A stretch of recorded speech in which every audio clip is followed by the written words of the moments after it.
Calcium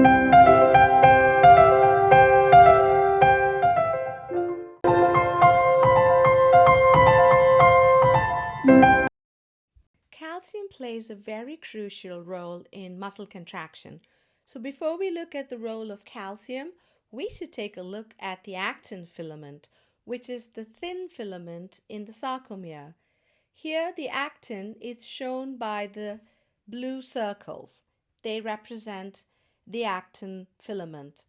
The blue sash is the tropomyosin. You want to imagine the tropomyosin to be like a ribbon that covers the actin, a sort of a transparent ribbon that covers the actin.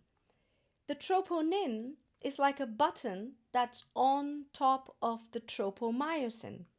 If you were to press this button, you can shift the tropomyosin from its default position. Only calcium can press that button. So this is where the role of calcium comes in. So when calcium presses the button, which is troponin, it shifts the tropomyosin, which is what we see here. The tropomyosin has been shifted from its default position, and now it completely exposes the active sites on the actin. Now, these active sites are important because this is how the myosin makes contact with the actin. So here is a schematic representation of a sarcomere. The sarcomere is the unit of muscle contraction. Each sarcomere has tens of thousands of thin filaments and thick filaments. The thin filament is mostly made up of actin, and the thick filament is mostly made up of myosin. The thin filament has active sites. So the active sites are on the actin molecules. These are important because this is how the myosin makes contact with the actin. As we see these structures in pink, those are the myosin heads making contact with the active sites on actin. So the myosin head acts as a hook and the active site acts as the eye. So like a hook and eye, the connection is very firm. And when many hooks attach to many eyes, they can help to pull the actin filaments towards each other until they even slide past each other. This causes the sarcomere length to reduce drastically, and this is what contraction is. So when every myosin head makes contact with its active site on the actin, it uses 1 ATP. It needs this energy because every myosin head must actually lift before it makes contact with the active site.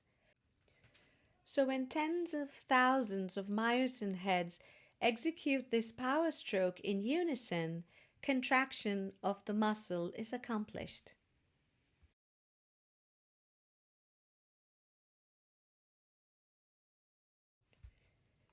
Now the muscle needs to relax. For the muscle to relax, the muscle fiber cannot be excited.